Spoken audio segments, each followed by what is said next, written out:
थे, अनुच्छेद थे, उनके जो कह सकते हैं विशेषताओं के बारे में अपन ने पढ़ा था। तो आज हम बात करेंगे जो संविधान है उसकी प्रमुख विशेषताएं क्या है और आपकी घर पर जो स्टडी है वो भी सुचारू रूप से चल सके और आपको उसके साथ साथ संविधान की एक बेसिक जो कह सकते हैं जानकारी हो सके।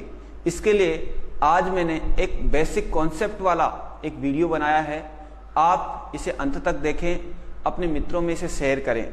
तो दोस्तों, जो आज का जो वीडियो है मेरा बनाने का पर्पज ये है कि कई सारी विशेषताएं हैं हमारे संविधान की, करेक्टरिस्टिक्स है, विशेषताएं हैं जिसके कारण हमारा संविधान है विश्व में सबसे अलग है, सबसे बड़ा लिखित संविधान है, इसकी अलग पहचान है विश्व के अंदर। तो इस वजह से आज का जो वीडियो है इसमें हम बात करेंगे जो हमारे संविधान की प्रमुख विशेषताएं हैं उनके बारे में। दोस्तों, होता क्या है एग्जाम में हम देखते हैं कि क्या इससे ऑब्जेक्टिव बनते हैं। हाँ दोस्तों, इससे ऑब्जेक्टिव बनते हैं, सीधे सीधे सवाल इनसे आते हैं। तो इसीलिए मेरा ये बनाने का मकसद यही था कि आपके उन सवालों को मैं ज़्यादा से ज़्यादा आपके पास पहुंचा सकूं। मेरा यही मकसद रहता है वीडियो बनाने का, और आपका कोई सा भी सवाल है वो छूटे नहीं। तो मित्रों, याद रखना है, आज हम पढ़ेंगे भारतीय संविधान की जो प्रमुख विशेषताएं हैं उनके बारे में। मैंने ये सारी की सारी लिख दी है ताकि आपका ज़्यादा समय खराब ना हो। तो ध्यान रखना है, ये भारतीय संविधान है, उसकी प्रमुख विशेषताएं हैं और इन्हीं को समाहित किया हुआ है अपना संविधान, जिसके पीछे हम देख सकते हैं कि कौन कौन सी विशेषताएं हैं। आज उनके बारे में एक एक चर्चा करेंगे। कई बार कंपटीशन एग्जाम्स में सीधे सीधे ऑब्जेक्टिव अच्छे ऑब्जेक्टिव सवाल है वो यहाँ से बनते हैं। तो बात करते हैं अपन भारत का संविधान है उसकी प्रमुख विशेषताओं की। तो देखो, मैंने लिख रखा है जो भारत का संविधान है उसकी पहली विशेषता लिख रखी कि भारत का जो संविधान है वो सबसे लंबा है और लिखित संविधान है। ये मैंने आपको पहले भी बता दिया था कि जो भारत का संविधान है, ध्यान रखना पहली विशेषता क्या है, सबसे लंबा व लिखित संविधान है। तो ध्यान रखना, भारत का जो संविधान है वो विश्व का सबसे लंबा लिखित संविधान है।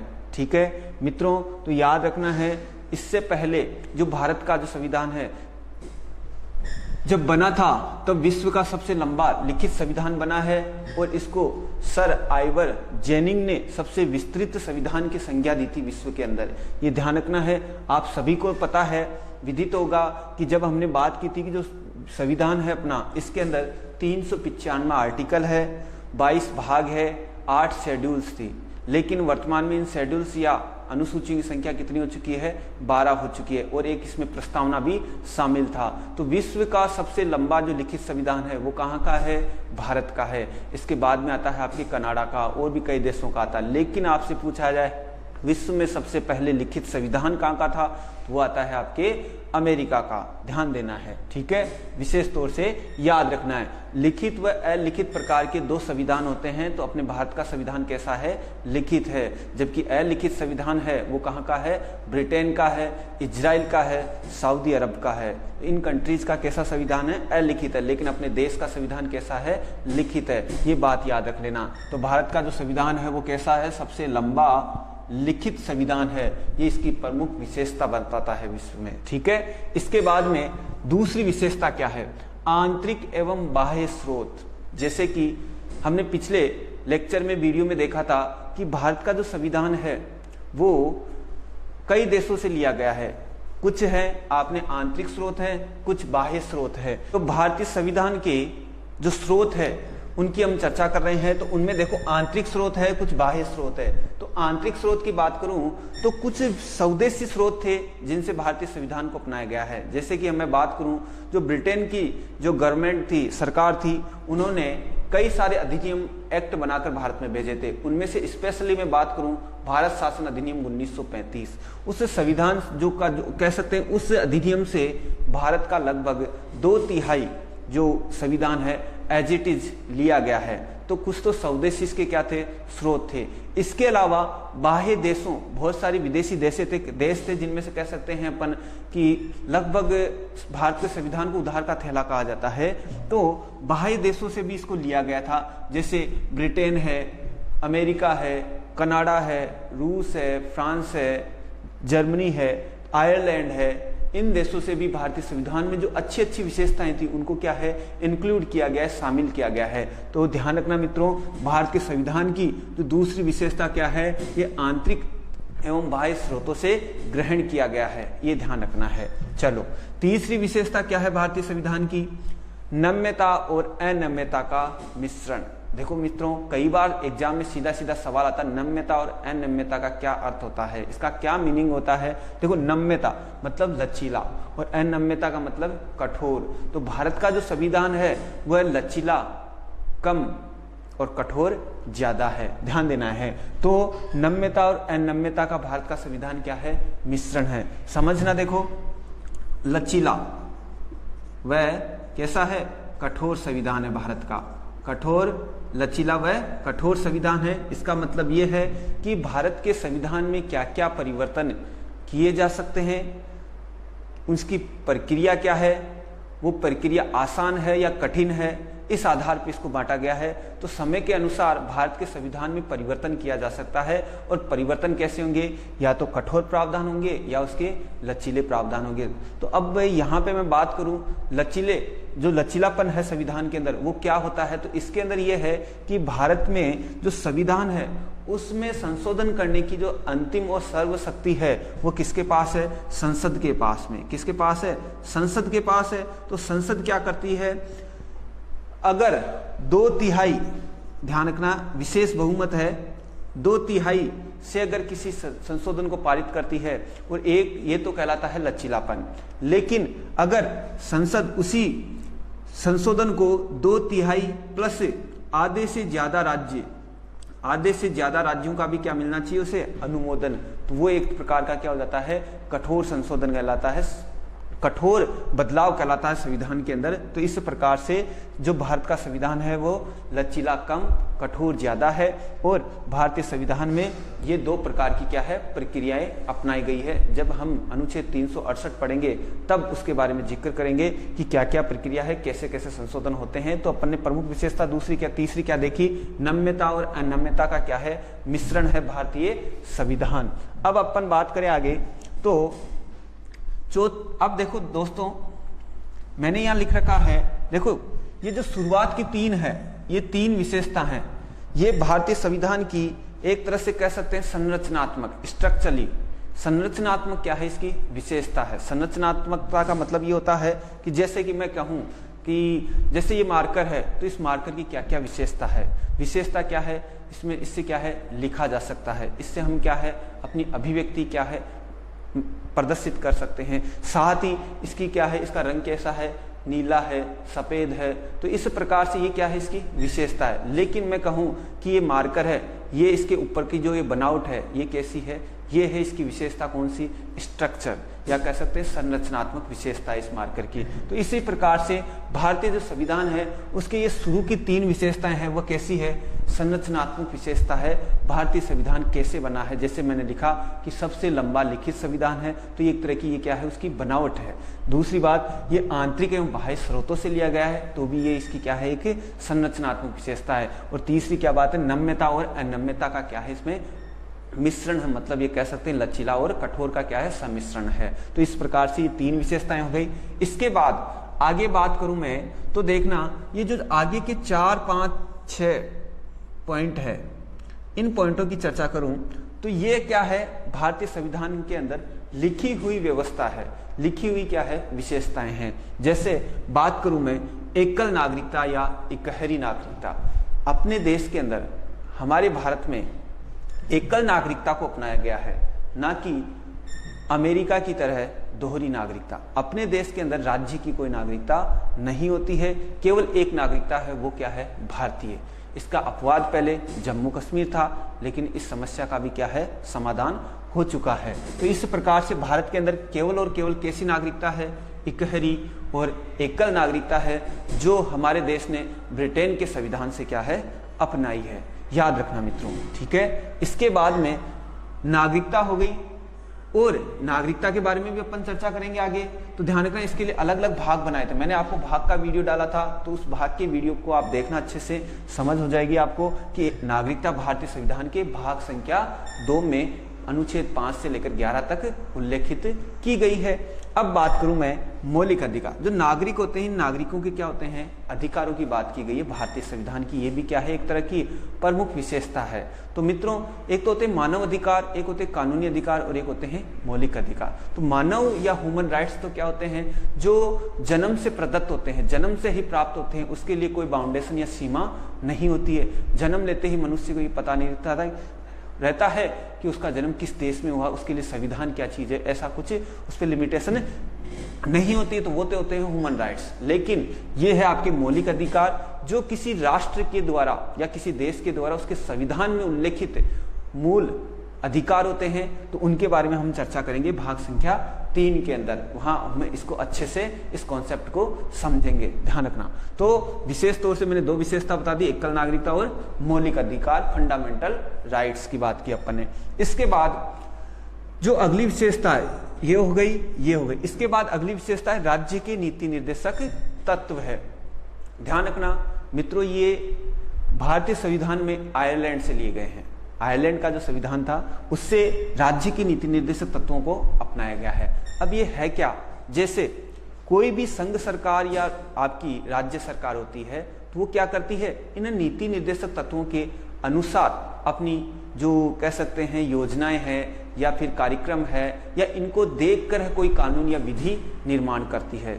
ध्यान रखना है मित्रों। तो इसके लिए राज्य के नीति निर्देशक तत्वों का समाहित किया गया है अपने संविधान के अंदर। तो ये भी इसकी एक क्या है, प्रमुख विशेषता है।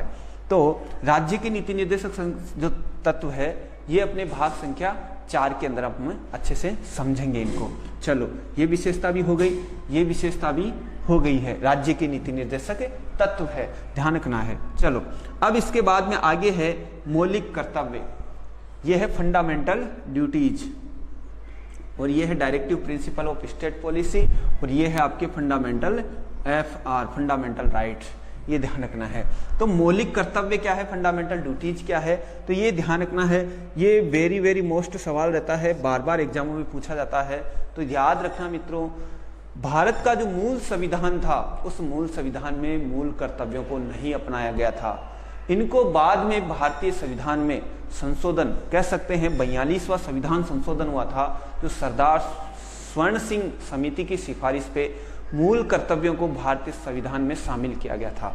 और इसके लिए भारतीय संविधान में भाग 4 क समाहित किया गया और अनुच्छेद 51 क में इनको शामिल किया गया है। तो इस प्रकार से भारतीय नागरिकों के कुछ कर्तव्य हैं किसके प्रति, देश के प्रति, संविधान के प्रति, ये याद रखना है। तो उनको समाहित किया गया किसके अंदर, मूल कर्तव्यों के अंदर। शुरुआत में इनकी संख्या 10 थी और वर्तमान में इनकी संख्या कितनी है मित्रों, 11, याद रखना है। तो इस प्रकार से मौलिक अधिकार भी अपने संविधान के अंदर क्या है, शामिल किए गए हैं और ये भी संविधान की एक प्रमुख विशेषता है, याद रखना है आप लोगों को। चलो साहब, ये हो गई इसकी 4 प्रमुख विशेषताएं। और अब नीचे लिखी हुई है 8, 9, 10। ये देखो, एक लिखा हुआ सार्वभौमिक मताधिकार। ये थोड़ी सी अलग प्रकार की यूनिक क्या है, विशेषताएं हैं भारतीय संविधान की, जो इसको बिल्कुल अलग बनाता है। तो वो क्या है, देखो, सार्वभौमिक मताधिकार मतलब क्या है, सार्वभौम मतलब क्या होता है, सभी को, इस जो भारत का भूभाग है, इस भूभाग पर रहने वाले सभी लोगों को क्या है, मत मूल्य दिया गया है, मतदान करने का क्या है, अधिकार है, चुनाव लड़ने का अधिकार है। तो इस प्रकार से याद रखना, सार्वभौमिक मताधिकार भी भारतीय संविधान की क्या है, एक प्रमुख विशेषता है। और इससे बनने वाले जो ऑब्जेक्टिव होते हैं वो कौन से होते हैं, देखो ध्यान रखना है। कई बार सवाल पूछ लिया जाता है कि जैसे इससे ऑब्जेक्टिव क्या बनते हैं कि पहले मतदान की जो हमारे देश के अंदर आयु थी वो थी लगभग, वो आयु थी 21 वर्ष। कितनी थी मतदान की आयु, वो थी 21 वर्ष, ध्यान रखना है। लेकिन भारतीय संविधान के अंदर एक अमेंडमेंट किया गया और उस अमेंडमेंट का नाम है 61वां संविधान संशोधन। कौन सा था, 61वां संविधान संशोधन, जो 1989 में किया गया। और इस संविधान संशोधन के द्वारा जो ये चुनाव की या मतदान की जो आयु थी इसे घटाकर कितनी कर दी गई, 18 वर्ष। बस यही ऑब्जेक्टिव बड़ा इंपॉर्टेंट रहता है, लगभग सभी एग्जामों में इसे पूछा जाता है। तो इसको थोड़ा सा याद रखने की कोशिश करना कि सार्वभौमिक मताधिकार भारतीय संविधान की एक प्रमुख विशेषता है। इसके अंदर किसी भी व्यक्ति को जाति, वचन कैसे जाति है, लिंग है, उसका कैसे जन्म स्थान है, भाषा है, या किसी भी आधार पर उसको रोका टोका नहीं जा सकता। अमीर गरीब किसी भी प्रकार से उसके मत मूल्य को छीना नहीं जा सकता है। ये ध्यान रखना, सभी को क्या है, मतदान करने का एक अधिकार दिया गया है। इसके बाद में है सामयिक चुनाव। भारतीय संविधान की ये भी एक प्रमुख व्यवस्था रही है कि भारत में क्या होते हैं, प्रत्येक 5 वर्षों में, या कह सकते हैं निश्चित समय अंतराल के बाद में क्या है, चुनाव भारतीय चुनाव आयोग के द्वारा करवाए जाते हैं। ये ध्यान रखना है। तो चुनाव या सामयिक चुनाव भी भारतीय संविधान की एक प्रमुख विशेषता रही है। चलो, अब इसके बाद में आगे लिखा हुआ है स्वतंत्र व निष्पक्ष न्यायपालिका। तो मित्रों याद रखना है, भारतीय संविधान है उसके अंदर सरकार के 3 अंग है। उसमें नाम आता है व्यवस्थापिका, कार्यपालिका और न्यायपालिका। तो ध्यान रखना, हमारे जो संविधान की, जो देश की न्यायपालिका है वह बिल्कुल निष्पक्ष है, स्वतंत्र है, और ये सभी लोगों तक अगर न्याय का विचार अपन को पहुंचाना है तो उसके लिए न्यायपालिका को निष्पक्ष और स्वतंत्र होना भी अनिवार्य है। और ये जो न्यायपालिका है वो हमारी व्यवस्थापिका और हमारी जो कार्यपालिका है उसके ऊपर क्या है, एक तरह से उसके ऊपर क्या है, एक तरह से नियंत्रण करती है, कह सकते हैं उसको सही कार्य करने के लिए प्रेरित करती है। यह ध्यान रखना, उन दोनों के अंदर क्या है, समन्वय बनाए रखती है, वो है अपनी न्यायपालिका। ये याद रखना है। तो हमारे देश की जो न्यायपालिका वो कैसी है, स्वतंत्र एवं निष्पक्ष न्यायपालिका है। इकहरी अपनी क्या है, न्यायपालिका है, एकीकृत न्यायपालिका है, ये याद रखना है। और हमारे देश में जो न्यायपालिका है वो कैसी है, पिरामिडिकल, जैसे कैसे पिरामिड में पिरोई हुई, एक सूत्र के अंदर पिरोई गई है न्यायपालिका को हमारे देश के अंदर। जैसे अपने देश के अंदर ये न्यायपालिका जो है वो कैसे है, सबसे ऊपर क्या है, सुप्रीम कोर्ट है, उसके बाद में क्या है, हाई कोर्ट है, और फिर उसके बाद में क्या है, डिस्ट्रिक्ट कोर्ट है। तो इस प्रकार से हमारे जो न्यायपालिका है उसका क्रम ऊपर से नीचे की ओर है। तो ये ध्यान रखना है। अपना जो शीर्षतम न्यायालय है, शीर्षतम जो टॉप जो सुप्रीम है वो कौन सा है, आपका सुप्रीम कोर्ट है। तो ये ध्यान रखना है। भारतीय संविधान में जो न्यायपालिका है उसको एक सूत्र में पिरोया गया है, जो क्या है, भारत के लिए स्वतंत्र और निष्पक्ष न्याय करती है। और ये जो स्वतंत्र न्यायपालिका है ये ली गई है हमारे अमेरिका के संविधान से, याद रख लेना। जबकि न्यायपालिका है वो फिर आपके 1935 के अधिनियम से है। तो ये 2 बातें याद रखनी है अपने को। स्वतंत्र एवं निष्पक्ष न्यायपालिका भारतीय संविधान की प्रमुख क्या है, विशेषता भी है। तो ये आपके पॉइंट क्लियर हो गए होंगे मित्रों। तो देखो एक बार मैं रिपीट करता हूं दोबारा। देखो, सबसे लंबा व लिखित संविधान है भारत का। ध्यान रखना, 395 इसमें आर्टिकल है, 22 भाग और 12 अनुसूचियां हैं। आंतरिक एवं बाह्य स्रोतों को इसमें क्या है, शामिल किया गया है। ध्यान रखना, 1935 का जो अधिनियम है उससे सर्वाधिक इसका प्रभाव पड़ा है। जबकि बाह्य स्रोतों की बात करें तो ब्रिटेन है, अमेरिका है, कनाडा है, फ्रांस है, जर्मनी है, इनके कई संविधानों से क्या है, अच्छी अच्छी चीजों को भारतीय संविधान ने क्या किया है, एक्वायर्ड किया है, ग्रहण किया है। इसके बाद में भारत का संविधान क्या है, लचीला और कठोर दोनों का क्या है, मिश्रण है, ये याद रखना है। और चौथी विशेषता क्या है, एकल एवं इकहरी नागरिकता भारतीय संविधान की प्रमुख विशेषता रही है, जो ब्रिटेन के देश, जो यूके है, ब्रिटेन से ली गई है, याद रख लेना। मौलिक अधिकार है भारतीय संविधान के अंदर, भाग 3 के अंदर समाहित किए गए 12 से 35 के बीच में, और इन नागरिकों को प्रदान किए गए हैं, याद रखना। जिनका संरक्षण है वो भारतीय संविधान के अंदर ही लिखा हुआ है या दिया गया है, और इसके लिए रिट जारी की जा सकती है, ये विशेष तौर से ध्यान रखना है। अगला छठा है राज्य के नीति निर्देशक तत्व। मतलब क्या है, राज्य के नीति निर्देशक तत्वों को भी भारतीय संविधान में शामिल किया गया है। मौलिक अधिकारों को भी भारतीय संविधान में क्या है, शामिल किया गया है। और सार्वभौमिक मताधिकार भारतीय संविधान में ये भी शामिल किया गया, ये भी इसकी एक प्रमुख व्यवस्था की गई है, जिसके अंदर जो निर्वाचन की जो आयु कह सकते हैं, चुनाव मतदान करने की जो आयु है वो 18 वर्ष है, और वर्तमान में पहले कितनी थी, 21 वर्ष थी। सामयिक चुनाव हमारे भारतीय संविधान की ये भी प्रमुख विशेषता रही है, निश्चित समय अंतराल के बाद में चुनाव कराए जाते हैं, ये ध्यान रखना है। स्वतंत्र एवं निष्पक्ष न्यायपालिका है भारतीय संविधान की, ये भी एक प्रमुख विशेषता है। और स्वतंत्र न्यायपालिका कहाँ से ली गई है, आपके अमेरिका से ली गई है। विशेष तौर से आपने नाम सुना होगा, एक न्यायिक सक्रियता एक शब्द सुना होगा, चर्चा में रहता है। तो न्यायिक सक्रियता है वो किसका उदाहरण है, वो न्यायिक सक्रियता कब रहेगी, जब भारत की जो न्यायपालिका वो कैसी रहेगी, स्वतंत्र और बिल्कुल निष्पक्ष क्या देगी, निर्णय करेगी, तब वो क्या रहेगा, न्यायिक सक्रियता रहेगी। ये ध्यान रखना, जो पारदर्शिता है वो रहेगी। चलो, ये संविधान की प्रमुख विशेषता थी, अपन ने बात कर ली। अब मैं बात करूं 11वीं विशेषता की। तो देखो क्या है, संसदीय शासन प्रणाली। याद रखना, भारत के अंदर संसदीय शासन प्रणाली ब्रिटेन से अपनाई गई है, जिसके अंदर ये है कि भारत के अंदर क्या है, एक संसद होगी, और वो संसद है, भारत के अंदर क्या है, एक संसद होगी, और वो संसद है वो किस किस से मिलकर बनी होती है, एक तो आपकी लोकसभा, राज्यसभा, और एक आपके प्रेसिडेंट मतलब राष्ट्रपति। इन तीनों से मिलकर क्या बनती है, भारत की संसद बनती है। तो भारत के अंदर क्या है, संसदीय शासन प्रणाली अपनाई गई है, जिसमें क्या है, जो संवैधानिक प्रमुख तो होगा कौन, राष्ट्रपति, जबकि वास्तविक शक्तियों का प्रयोग कौन करेगा, जो निम्न सदन में नेता होता है, जिसे कह सकते हैं अपन प्रधानमंत्री, वो इसकी वास्तविक शक्तियों का क्या करता है, प्रयोग करता है। तो भारत के अंदर कैसी व्यवस्था अपनाई गई है, संसदीय शासन व्यवस्था अपनाई गई है। ये भारतीय संविधान की प्रमुख क्या है, विशेषता रही है। चलो, इसके बाद में अगली विशेषता ये लिखी है मैंने संघात्मक एवं एकात्मक सम्मिश्रण। भारत का जो संविधान है उसका स्वरूप है वो संघात्मक और एकात्मकता दोनों को दर्शाता है। मतलब दोनों का क्या है, सम्मिश्रण है, उसका क्या है, मिक्सर है। जैसे समझना, संघात्मक और एकात्मक, जैसे भारत का संविधान है जो शांति काल होता है, जैसे कह सकते हैं सामान्य स्थिति में एक संघात्मक सरकार के रूप में काम करता है, जिसके अंदर क्या है, केंद्र सरकार और राज्य सरकार दोनों इंडिविजुअली अपने अपने काम करती है। ये ध्यान रखना। तो संघात्मक में क्या होता है, शक्तियों का विभाजन होता है, सरकार के पास अपने अपने अलग अलग विषय होते हैं जिनके ऊपर वो अलग अलग विधि या कानून निर्माण करते हैं, तो वो होती है संघात्मक शासन व्यवस्था। और एकात्मक शासन व्यवस्था का मतलब ये होता है कि जब भारत का संविधान क्या है, जब भारत की जो विशेषता है, जो शासन व्यवस्था है वो एकात्मक हो जाती है, और इस एकात्मकता के अंदर क्या हो जाता है, जो केंद्र सरकार होता है या आपकी केंद्र सरकार होती है वो क्या हो जाती है, सशक्त हो जाती है, वो मतलब क्या हो जाती है, एक तरह से मजबूत हो जाती है।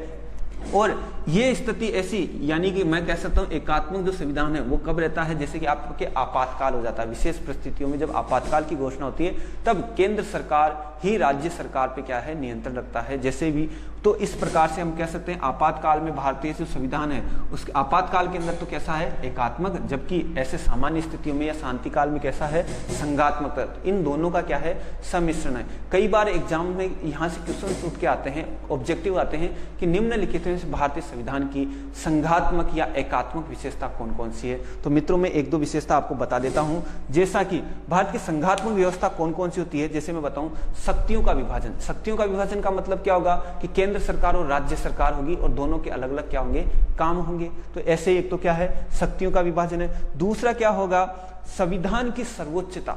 मैं संघात्मक जो लक्षण है भारतीय संविधान के उनकी चर्चा कर रहा हूं। एक तो मैंने बताया क्या है, शक्तियों का क्या है, विभाजन है। दूसरा क्या है, संविधान है जो भारत का, उसकी क्या है, सर्वोच्चता रही है संघात्मकता के अंदर। तीसरी बात मैं बात करूं, जो अपना संविधान है वो कैसा है, लिखित संविधान है। कैसा है, लिखित संविधान है, तो वो भी किसका उदाहरण रहेगा, आपके संघात्मक शासन व्यवस्था का उदाहरण रहेगा। इसी के साथ में आगे बात करूं तो भारत का जो संविधान है वो क्या है, अपरिवर्तनशीलता रखता है, मतलब इसको बदला नहीं जा सकता। मतलब कह सकते हैं बेसिक स्ट्रक्चर के भारतीय संविधान को नहीं बदला जाता। तो इस वजह से ये भी क्या है, एक तरह से संघात्मक शासन व्यवस्था की क्या है, विशेषता रही है। और इसी के साथ में बात करूं तो आपकी स्वतंत्र न्यायपालिका है, वो भी किसका उदाहरण है, आपके संघात्मक शासन व्यवस्था का एक अच्छा सा उदाहरण है। ये तो बात कर ली अपन ने किसके, संघात्मक विशेषताओं की। लेकिन मैं अगर एकात्मकता की बात करूं तो एकात्मक जो शासन व्यवस्था है इसके अंदर भारत का जो संविधान है उसके अंदर केंद्र सरकार मजबूत स्थिति में हो जाती है। और केंद्र सरकार अगर मजबूत स्थिति में होती है तो फिर ध्यान रखना, संविधान एक संविधान आपकी जो केंद्र सरकार वो होगी, सख्त हो जाएगी। दूसरा क्या है, विशेषता इसका क्या है कि संविधान का जो भारत का संविधान है वो क्या है, लचीला है। तो इस वजह से भी थोड़ा सा क्या है, एकात्मकता की ओर भारत का संविधान चला जाता है।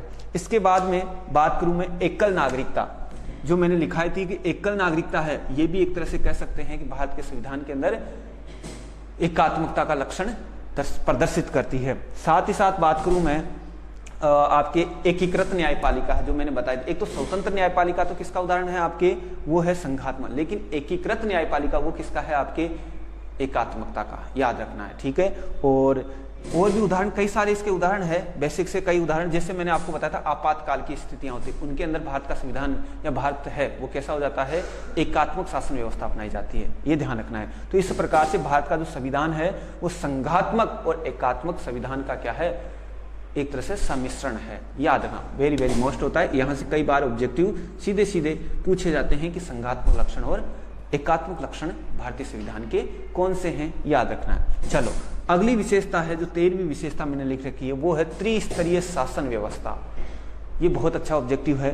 देखो भारत दुनिया का एकमात्र ऐसा इकलौता देश है जिसके अंदर 3 प्रकार की सरकार पाई जाती है। जैसे और देशों की मैं बात करूं, और देशों में क्या होती है, जैसे कोई देश होता है, राष्ट्र होता है, वहां बात करूं तो एक तो होती है संघ सरकार और एक क्या होती है, राज्य सरकार। लेकिन भारत की मैं बात करूं तो भारत के अंदर, भारत है, इस भारत के अंदर केंद्र सरकार तो है ही, संघ सरकार, राज्य सरकार और साथ ही साथ जो तीसरी सरकार जो है वो हमारे देश के अंदर है, उसका नाम आता है स्थानीय स्वशासन, या कह सकते हैं अपन पंचायती राज। क्या सब कह सकते हैं, स्थानीय स्वशासन या फिर कह सकते हैं पंचायती राज, जिसको 73वें और 74वें संविधान संशोधन के द्वारा भारतीय संविधान में जोड़ा गया था। तो इस प्रकार से आपको पता लग गया होगा कि भारत के अंदर त्रिस्तरीय क्या है, शासन व्यवस्था है, ये याद रखना है। बहुत अच्छा ऑब्जेक्टिव आता है, तो इसको विशेष तौर से याद रखना। हम आगे इसकी बात करेंगे, चर्चा करेंगे। जो स्थानीय स्वशासन है, ये भारत के अपने राजस्थान के जितने भी कॉम्पिटिटिव एग्जाम है, जैसे RS हो, पटवार हो, रीट हो, कोई सा भी हो, उसके अंदर पंचायती राज और स्थानीय स्वशासन से अच्छे 2 से 3 सवाल आते हैं, तो उनके बारे में भी अपन चर्चा करेंगे। ये विशेषता रही है किसकी, अपने भारतीय संविधान की।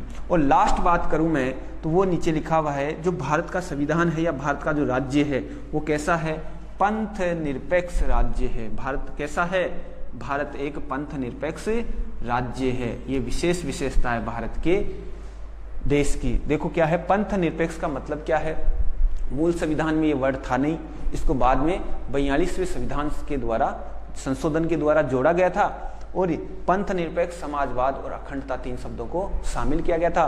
तो ये जो पंथ निरपेक्ष है, इसी को हम धर्म निरपेक्षता भी कह सकते हैं। लेकिन ध्यान रखना, पंथ निरपेक्षता मतलब राज्य का कोई एक धर्म नहीं है, व्यक्ति का धर्म हो सकता है लेकिन राज्य का एक धर्म नहीं है, इसलिए धर्मों के रूप में पंथ वर्ड को इसमें शामिल किया गया है। तो ध्यान रखना, 42वें संविधान संशोधन में कौन सा वर्ड जोड़ा गया था, आपका पंथ निरपेक्ष शब्द जोड़ा गया था, ये याद रखना है। अगर यहाँ से अच्छे ऑब्जेक्टिव आते हैं, अच्छे सवाल आते हैं मित्रों, तो याद रखना है कि धर्म आपसे पूछा जाता 42वें संविधान संशोधन के द्वारा कौन से शब्द प्रस्तावना में जोड़े गए, तो ऑप्शन में देता है वो आपके पंथ निरपेक्ष और धर्म निरपेक्ष। अगर दोनों साथ आ जाए तो याद रखना अपने को टिक किस पे मारना है, पंथ निरपेक्षता पर आपको क्वेश्चन मारना है, ये ध्यान रखना है। तो इस प्रकार से भारतीय संविधान की जो विशेषता है वो कैसी है, पंथ निरपेक्ष प्रकृति रही है, सभी धर्मों को क्या है इसमें समान रूप से सम्मान दिया जाता है। तो ये याद रखना है। जो अपने कह सकते हैं कि अपनी जो पश्चिमी देश की जो देश है